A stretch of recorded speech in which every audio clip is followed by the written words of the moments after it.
We, as a society, often dream of a perfect world with universal equality and peace. Yet we must face the fact that this is probably impossible. Although, yes, sometimes science fiction can act as a visualization of our idealistic world, some of the most poignant and impactful works face the fact that life is often hell. From this proverbial dystopia comes some of our most honored bastions of sci-fi.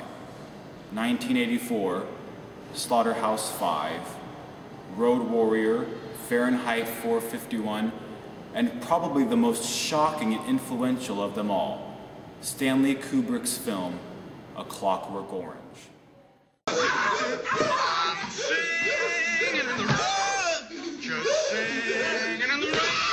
Well, Kubrick's A Clockwork Orange not only had a great story, but the performances were just right out over the top, A+ in every degree. A Clockwork Orange was different because it showed the lower side of life. There was crime, there was sex, crime, violence, and there were those who set out to have life their way, period. They lived for the moment, if you will, and there was no rhyme or reason to why they would do what they wanted to do. They were hanging out with their friends, being a gang, which actually pointed towards a mental deficiency, so to speak. He was, if you recall, put into a mental hospital, or he was put in jail and treated in a mental program that would make him not want to be a violent person. Oh, we all have our dark side.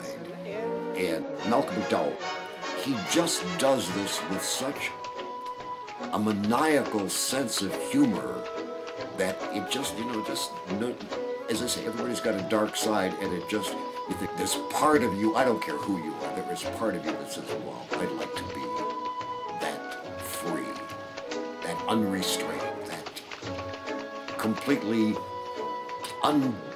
unjudgeable. We've seen apartment complexes, like the complex Alex grew up in, of just concrete shells, all of them exactly the same. Everybody going to roughly the same work, and the youth being so bored that they start lashing out in many ways. The Droogs, the gang that Alex led, what are they out for but for a thrill? We see violence every day, in the news or on the streets, maybe even in our own homes. And yet, A Clockwork Orange still shocks us. It still scares us in ways we can't fathom until we experience it ourselves. No, there was no rhyme or reason to his violent acts. I mean, the husband and wife, they were at home, in their house, on any particular evening. They didn't have it coming, if you will. So we see, and we relate to the husband and wife. They knew about him, so they decided to break in on him, rape and kill the wife, and they beat the man to the point that he was a paraplegic stuck in a wheelchair. A random act of violence. There was no rhyme or reason to it. 90% of the time, we watch the news and we hear about something horrific happening to somebody. We want to know what that person was involved in. Okay, there was a home invasion on the Near East side of town. Well, was it drug related? Well, yeah, it was drug related. Okay, then that person was involved in something that I can avoid and avoid having my house broken into. Okay, but in this case, it wasn't. In this scenario, it wasn't the case. They picked them out at random because we knew about this couple. They live far away from everybody else, and they're home. That is more terrifying to us as a society than, okay, that drug dealer getting into that altercation and getting killed. Well, if he hadn't been dealing drugs, he could have avoided that. There was nothing they could have done to avoid it. They were there, and they were the victims because they were home. And then what truly terrified me the most was not the ultra-violence, as Alex kept talking about, but the behavior modification, where Alex became so sensitized to violence that he became physically ill. That the only thing that Alex truly loved was Beethoven, and the methods used on Alex made him hate Beethoven again. I don't want somebody else mucking around in my mind. I want to make my own decisions. There's more, again, more historical issues about the role of socialism in Great Britain at that time. And again, what you have is an economic system where individuality is being sacrificed for the greater good of society. And in the story itself, you've got Ludovico technique, which is classic behaviorism. It's classic Pavlovian and classic Skinnerian conditioning. And he's a very violent, sociopathic young man. He commits awful crimes, and then he's kind of sold out, thrown under the bus by his friends, and given this opportunity to undergo this therapeutic technique. And he's basically exposed to violent imagery over and over and over again, to the point where he's given a drug and it makes him ill every time he sees, hears, or experiences any violent imagery. It goes to classical behavioralism, if you will. If a child, for instance, is exposed to something that they fear, or they're taught to fear something, it's classical conditioning.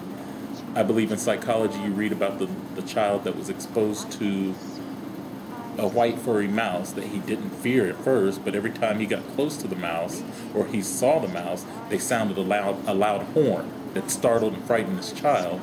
So he began to associate the white mouse with the loud sound, or anything white and furry, Santa Claus's beard, a white mitten, you name it, to a fear factor.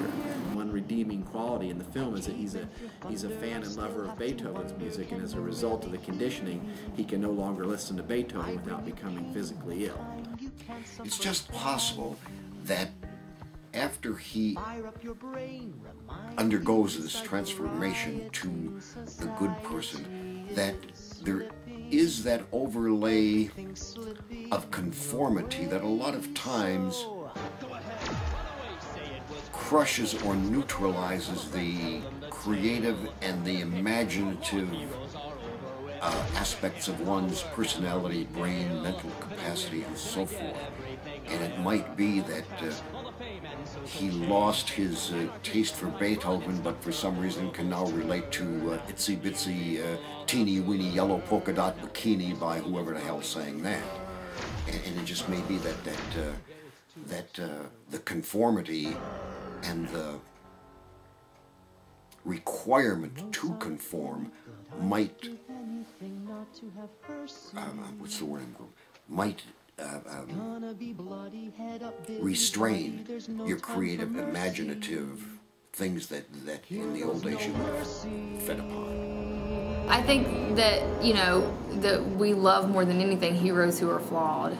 I mean, if you think about V and V for Vendetta, he was a terrorist. But we want him to be successful because it's for the greater good.